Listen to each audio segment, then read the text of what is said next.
자, 하나님께서 오늘 우리에게 주신 말씀 함께 보도록 하겠습니다. 오늘은 사도행전 3장 11절부터 18절까지의 말씀 함께 보겠습니다.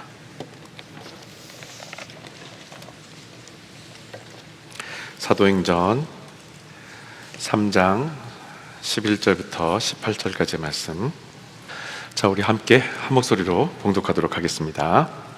나은 사람이 베드로와 요한을 붙잡으니 모든 백성이 크게 놀라며 달려 나아가 솔로몬의 행각이라 불리우는 행각에 모이거늘 베드로가 이것을 보고 백성에게 말하되 이스라엘 사람들아, 이 일을 왜 놀랍게 여기느냐? 우리 개인의 권능과 영권으로 이 사람을 걷게 한 것처럼 왜 우리를 주목하느냐? 아브라함과 이삭과 야곱의 하나님 곧 우리 조상의 하나님이 그의 종 예수를 영화롭게 하셨느니라. 너희가 그를 넘겨주고 빌라도가 놓아주기로 결의한 것을 너희가 그 앞에서 거부하였으니 너희가 거룩하고 의로운 일을 거부하고 도리어 살인한 사람을 놓아주기를 구하여 생명의 주를 죽였도다. 그러나 하나님이 죽은 자 가운데서 그를 살리셨으니 우리가 이 일의 증인이라. 그 이름을 믿음으로 그 이름이 너희가 보고 아는 이 사람을 성하게 하였나니 예수로 말미암아 난 믿음이 너희 모든 사람에게서 이같이 완전히 낫게 하였느니라. 형제들아, 너희가 알지 못하여서 그리하였으며 너희 관리들도 그리한 줄 아노라. 그러나 하나님이 모든 선지자의 입을 통하여 자기의 그리스도께서 고난받으실 일을 미리 알게 하신 것을 이와 같이 이루셨느니라. 아멘.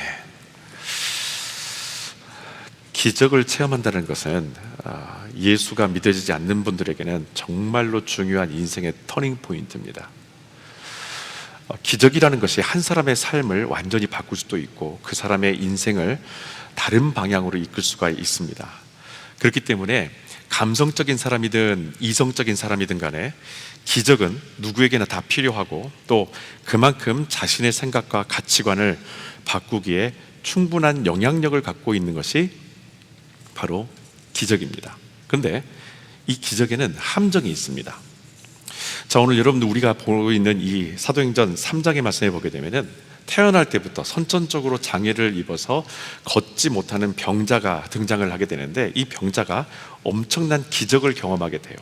그게 뭐냐면 평소에 자기가 늘 꿈꿔왔던 것 한 번쯤 그래봤으면, 그러나 누구도 이걸 해줄 수 없고 의사도 이것을 고쳐줄 수 없는 그냥 꿈으로만 생각하고 있었던 일들이 자기에게 일어납니다. 말 그대로 기적이 일어나요. 여러분, 그런데 제가 오늘 이 기적이 일어난 사건을 다루고 있는 1절부터 10절까지의 말씀을 본문으로 택하지 않고 그것을 딱 건너뛰어서 베드로의 즉흥 설교가 등장하고 있는 이 부분 11절부터 18절까지의 말씀을 여러분과 제가 나누려고 하는 중요한 이유가 있습니다. 그게 뭐냐면 기적보다 더 중요한 것이 뭘까라는 겁니다. 여러분, 기적보다 더 중요한 것은 결론을 먼저 내리고 말씀드리겠습니다. 그것은 곧 말씀입니다. 여러분, 기적이 우리의 감성을 깨우는 도구라면 말씀은 이 상황을 이성이 이해할 수 있도록 돕는 유일한 도구입니다. 다시 한번 정리할게요. 여러분, 기적이라는 것이 저와 여러분 안에 있는 그래, 나는 그랬으면 좋겠어, 그런 일들이 일어났으면 좋겠어, 마음속으로 정말 설레고 생각만 해도 가슴이 뛰는 그런 일들이 우리에게서 일어나게 만드는 그런 감성을 깨우는 도구라면 말씀은 그 상황을 나의 이성이 이해할 수 있도록, 그래, 이게 우연히 일어난 건가, 아니면 내가 재수가 좋아서 그런가, 운이 좋아서 그런 건가, 아니면 정말로 말 그대로 사람들이 말하는, 교회에서 말하는 하나님께서 베푸신 은혜로 나타난 것인가, 이 모든 것들을 이해할 수 있도록, 나의 이성이 이것을 이해할 수 있도록 만드는 것이, 그것이 바로 말씀입니다. 여러분, 쉽게 말하면 말씀은 말 그대로 설명해 주는 것입니다. 자, 우리가 지금 성경을 갖고 있어요. 이 하나님의 말씀 우리가 매번 보고 여러분 설교 방송도 들으시고 여러 가지 예배를 많이 들으실 텐데 그 말씀이 우리에게 뭘 해줍니까? 여러분의 인생을 설명해 주고 있는 거예요. 여러분의 운명을 지금 설명해 주고 있는 거예요. 여러분의 삶을 설명해 주고 있는 거예요. 내가 왜 지금 이런 삶 가운데에서 그래도 내가 믿음을 지켜야 되는가, 왜 하나님이어야 되는가, 왜 복음이어야 되는가에 대해서 우리에게 말씀이 설명을 해주고 있는 것입니다.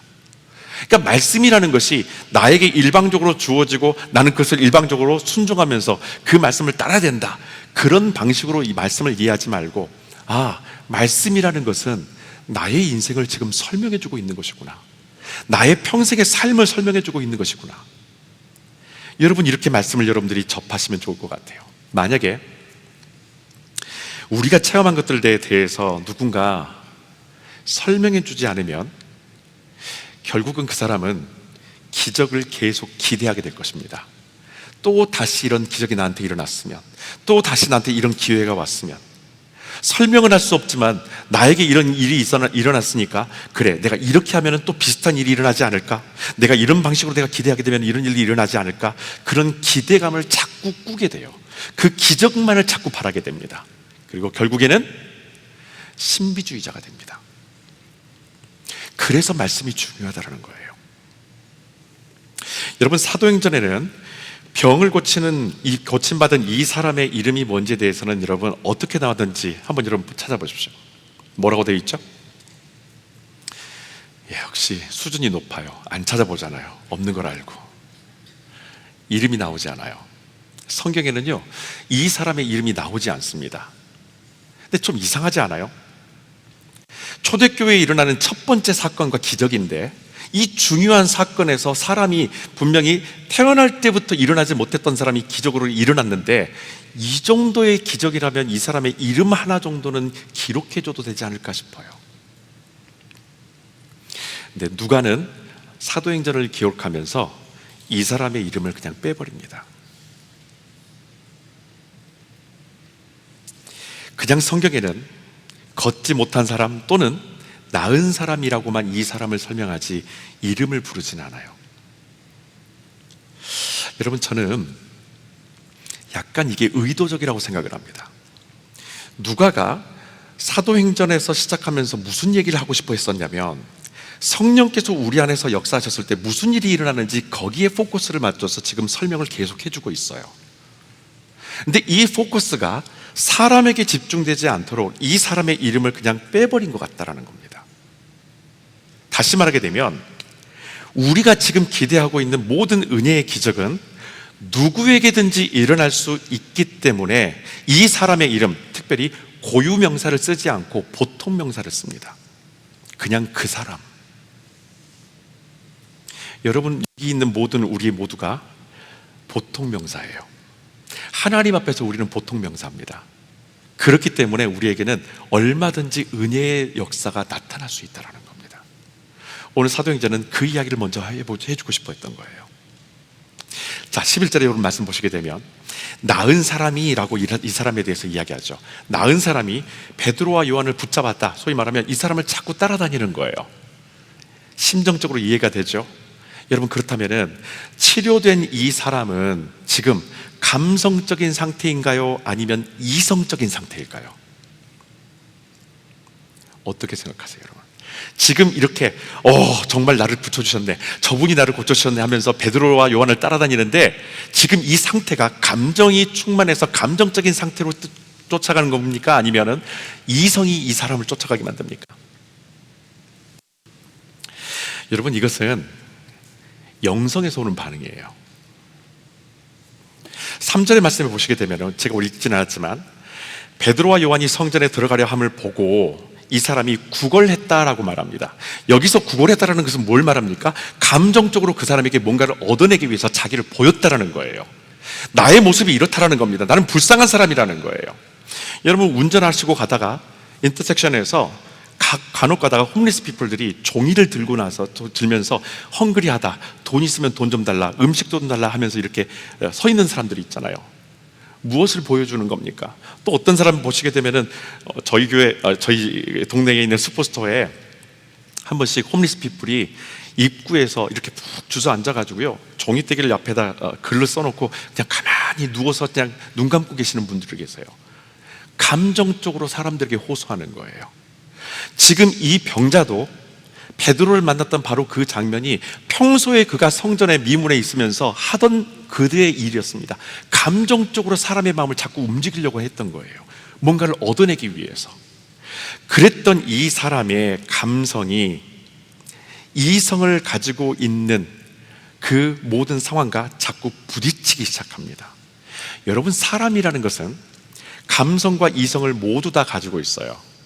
그러니까 보통 MBTI를 요즘에 많이 한국 사람들이 하고 있는데, 나는 감성적인 사람인 것 같아, 나는 이성적인 사람이야. 여러분, 한쪽으로 치우치지는 마십시오. 감성적인 사람이 이성적으로 일할 때도 있고요, 이성적인 사람이 갑자기 감성적으로 일할 때도 있어요. 두 가지를 다 갖고 있는 그 상황 가운데서 사람은요, 절박해지면 감성이 이성을 앞질러 버립니다. 절박한 상황이 오게 되면 어떠한 사람도 그 이성을 감성이 따라잡아 버리는 거예요. 앞질러 가 버린다는 겁니다. 그래서 때로는 실수를 하게 돼요. 말의 실수를 하게 되고요, 행동의 실수를 하게 돼요. 여러분, 그런데 감성으로 접근한 이 병자에 대해서 6절에 보게 되면 베드로의 대답이 이렇습니다. 은과 금은 내게 없지만 내게 있는 것으로 너에게 주노니 곧 나사렛 예수의 이름으로 일어나 걸으라 라고 선포를 해요. 여러분, 자세히 보면 베드로는 이 사람의 이 감성적, 이 정서적 요구를 이 말을 통해서 민망하게 만들지는 않는 것 같아요. 오히려 그가 치유될 수 있는 이유를 이성적으로 지금 이해할 수 있도록 설명해주고 있는 것입니다. 네가 이렇게 나은 것은 이렇게 될 것이기 때문에, 이런 이유로 인해서 너는 치유받게 될 것이다, 그건 당연한 일이라고 이성적인 설명을 해주는 거예요. 그래서 이 모든 일들이 이 사람에게 영성이 되어서 돌아왔었을 때에 그 일들이 감성으로 다가왔다가 이성으로 설명을 받고, 그 다음에 그것이 믿음으로 기적을 경험함을 통해서 영성이 되었었을 때 9절에 보시게 되면 하나님을 찬송하게 되었다라고 표현합니다. 여러분, 오늘 여러분들이 앞에서 우리 강 집사님이 찬양할 때 열심히 찬양하셨는데 여러분의 마음이 어떠셨는지 저는 참 궁금해요. 노래를 부르셨는지 찬양을 하셨는지 예배를 드리셨는지 궁금해요. 우리의 감성이 주님께서 우리에게 주시는 영성으로, 나의 이성이 주님께서 나에게 다가오신 영성으로 이 예배가, 나의 삶이, 나의 찬양이 하나님께 올려져야 합니다. 그때 찬송이 나오는 거예요. 여러분, 교회는 감성적이면서 이성적이어야 됩니다. 선교적 교회로서의 체질 변화는 이 두 가지 성품이 복음을 만났었을 때 일어나는 반응이에요. 영적 반응이에요. 여러분, 우리 교회 부흥기가 언제인지 혹시 기억나세요? 여러분, 우리 교회가 언제 부흥했었냐면, 말씀으로 훈련을 받고 삶 속에서 그 말씀이 나타나서 그 삶이 증거가 되었었을 때 우리 교회가요, 그때 부흥했어요. 그렇게 되니까 그 복음을 설명하기 시작하고 증거하기 시작하는 거예요. 가족한테 설명하게 되고 친구들한테 설명하게 되고, 그래서 야, 우리 함께 예배하자, 우리 교회에서 함께 예배하자. 그게 교회였었어요. 반대로 말하면 교회라는 공동체가 성장이 멈추는 것은 내 안에서 복음이 메말라서 그 영성이 사라지게 되면 교회 성장은 완전히 멈춥니다. 숫자가 아무리 불어나도 영성이 메말라 버리게 되면 오히려 더 그 불어나는 숫자를 통해서 아픔만 쌓여가는 거예요. 점점점 감정만 더 강해지고 비판적인 이성만 커져가면서 교회는 갈수록 위축되어서 갑니다. 여러분, 이것은 모든 교회들이 겪고 있는 위기의 사인입니다.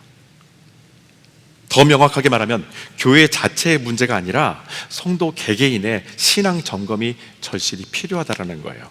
그런 면에서 이 베드로의 즉흥적인 설교는 초대교회가 다시 더 건강하게 성장할 수 있다라는 것을 다시 한번 보여주는 것입니다.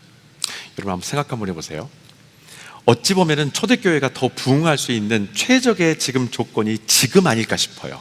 이 병자가 나은 지금 이 시점, 엄청난 기적이 일어났고, 이 사람 한 사람 때문에, 이 사람이 태어날 때부터 그렇게 살아왔었고 계속 성전 미문에 있었기 때문에 성전을 오는 사람마다 이 사람을 모르는 사람이 없어요. 근데 이 사람이 일어나 걸어버리는 거예요. 그 사람을 보고 나서 성경에 보시게 되면 수많은 사람들이 베드로와 요한을 함께 따라다니면서 도대체 비결이 뭐냐, 도대체 어떻게 된 일이냐 싶어가지고 갑자기 몰려들기 시작합니다. 소위 말하면 이때가 딱 최적기예요. 교회가 부흥할 수 있는, 초대교회가 부흥할 수 있는. 이 병자처럼 자신의 문제를 해결하기 위해서 그곳에 몰려든 사람들에게 베드로가 야 너도 나아라, 너도 걸어라 하면서 막 축복해주면서 사람이 일어난다, 기적이 일어난다. 속된 말로 이렇게 되면요 대박이 나는 거예요. 그런데 여러분, 결과는 다릅니다. 예수님이 내 증인이 되라고 하셨기 때문에 물 들어올 때 넣어줘야 되는데, 이 베드로는 기독교가 부흥할 수 있는 이 좋은 기회에 찬물을 끼얹는 듯한 발언을 해요. 자, 12절입니다. 우리 다 같이 12절 읽어보도록 하겠습니다. 베드로가 이것을 보고 백성에게 말하되 이스라엘 사람들아, 이 일을 왜 놀랍게 여기느냐? 우리 개인의 권능과 경건으로 이 사람을 겪게 한 것처럼 왜 우리를 주목하느냐? 아멘. 베드로가 말하는 거예요. 왜 우리를 쫓아다니느냐? 왜 우리를 자꾸 주목하느냐? 뭘 얻기 위해서 우리를 자꾸 따라다니려고 하는 거냐? 의도가 뭐냐? 이게 우리가 뭐 능력이 있어서가 아닌데 왜 자꾸 우리에게서 뭘 얻으려고 하느냐라고 하는 겁니다. 여러분, 그렇다면은 한 번 더 제가 여러분에게 여쭤볼게요. 베드로는 감성적인 설교자입니까? 이성적인 설교자입니까? 여러분, 감성적인 사람들은 병자를 치유한 이 베드로를 주목하고 감동을 받아요. 그런데 베드로는 오히려 왜 우리를 주목하느냐라고 말하면서 거리를 둬버립니다. 기대하는 사람이 있는데 그 기대함에 대해서 왜 우리냐라고 해서 오히려 등을 돌렸다라는 거예요. 근데 여러분, 이게 메시지예요. 그리고 이게 복음의 메커니즘입니다. 여러분, 사이클 경주에서 도메스티크라는 선수가 있습니다. 도메스티크라는 선수는 이게 이름이 아닙니다. 역할에 대한 이름이에요. 이 사람은 직접 순위 경쟁을 하지 않고 자기 팀에서 대표로 나와서 챔피언이 될 사람이 한 사람이 있을 거 아닙니까? 이 사람을 위해서 이 사람이 우승할 수 있도록 돕는 사람이 도미스티크라고 말하는 거예요. 모든 팀마다 이 도미스티크가 한 사람씩 있습니다. 대표 선수가 맨 앞에서 달릴 때에 그 사람이 바람의 저항을 덜 받기 위해서 그 사람 앞에 앞질러 가지고 제일 선두에 서서 자기 뒤에 그 대표 선수가 따라오게 만들어요. 그래서 체력을 충분히 보충하게 만듭니다. 보통 여러분, 이 사이클 레이스가 200km 정도 된다고 그래요. 얼마나 힘들겠습니까? 이렇게 언덕바지도 있고 내리막도 있는데, 근데 그 모든 페이스를 잘 조절할 수 있도록 하기 위해서 이 도미스티크가 앞질러 가는 거예요. 완전히 자기의 모든 힘을 다해서 앞질러 가서 도착하기 약 11km, 10km 전에서요 옆으로 쫙 빠져줍니다. 그때 이 선수가, 대표 선수가 확 질러가면서 우승을 하게 돼 있어요. 여러분, 사이클 선수라면 누구나 챔피언이 되고 싶은 마음 누가 없겠습니까? 나도 자전거 타는데, 나도 이 대열에서 앞질러 가서 제일 앞에 설 만큼 나도 힘이 있고 능력이 있는데 누군들 나도 챔피언이 되고 싶은 마음 없겠습니까? 누군들 세상 가운데서 성공하고 싶은 마음 누군들 없겠어요? 저 집사님이 저렇게 열심히 해서 잘했다면 그래, 나도 좀 잘 됐으면 좋겠어. 저 집사님이 교회에서 봉사 열심히 하니 뭔가 잘 되는 것 같아. 그래, 나도 한번 열심히 같이 한번 해볼까? 그런 마음을 갖지 않은 사람 누가 없겠습니까?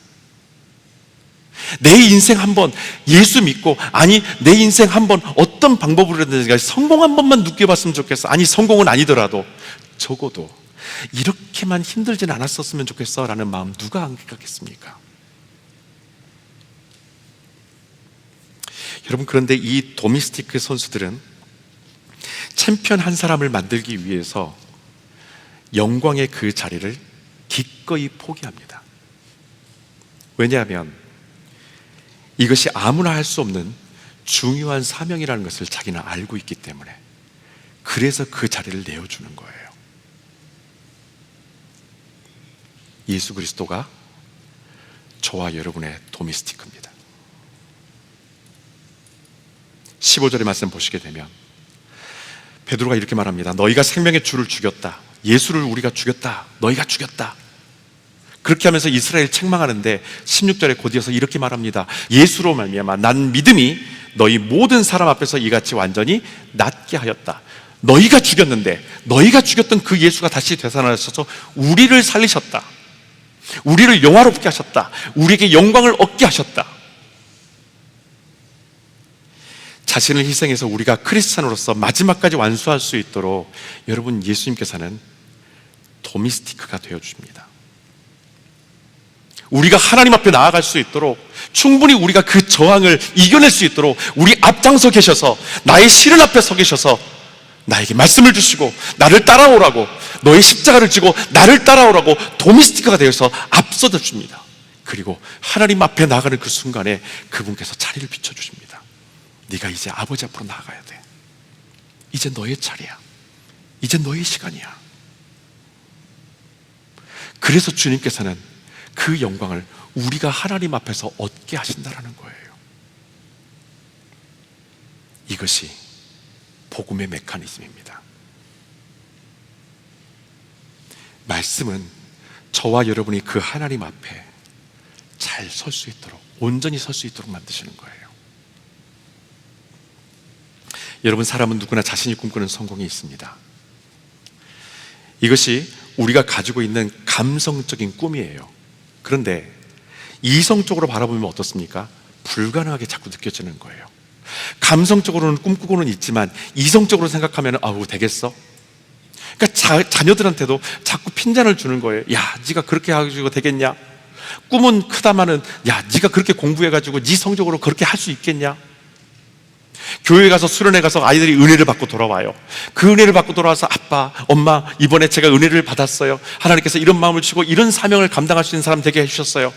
그 말을 듣고 나서 영성이 충만한 부모님이라면 야, 그래, 함께 기도하자, 그렇게 나갈 텐데, 이 영성이 메말라버린 부모들은 뭐라고 말합니까? 꿈도 크다. 네 성적으로 가겠냐? 네 성적으로 뭘 할 수 있겠냐? 일단은 공부나 좀 해보라. 일단 대학이나 좀 가보자. 일단 좀 취직이나 한번 해보자. 이성적으로 받아들여지지가 않는 거예요. 여러분, 목표가 있다는 것은 삶의 동기부여가 되기 때문에 그건 참 귀합니다. 그래서 복음은 우리에게 실질적인 목표를 다시 제시해 주는 거예요. 그 열매가 바로 영성입니다. 이 영성이 생기게 되면 성공에 대한 욕심이 아니라, 아, 지금 내가 이미 성공했구나라는 것에 대해서 감사하게 돼요. 지금 내가 하나님 앞에서 내가 예수를 믿는 하나님의 백성이구나라는 이 엄청난 성공에 대해서 감사할 수 있게 된다라는 거예요. 근데 이 영성이 메마르니까 감사가 없는 겁니다. 아직도 더 배고픈 거예요. 더 달라는 거예요.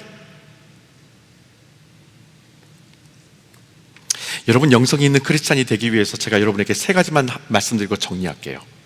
간단합니다. 첫 번째, 나의 무지함을 인정하는 것입니다. 오늘 본문 말씀의 17절에 보게 되면 베드로가 이렇게 말합니다. 형제들아, 너희가 알지 못하여서 그리하였다. 너희가 알지 못해서 예수를 죽였다라고 이스라엘 백성들에게 얘기를 하죠. 여러분, 베드로가 알지 못하여, 다시 말하면 그 무지함에 대해서 깨워주니까 그것에 대해서 이 사람들이 반응을 하기 시작해요. 그러면서 여러분 뒤에 나가서 보시게 되면 이들이 뭘 하게 되냐면요, 회개를 하게 됩니다.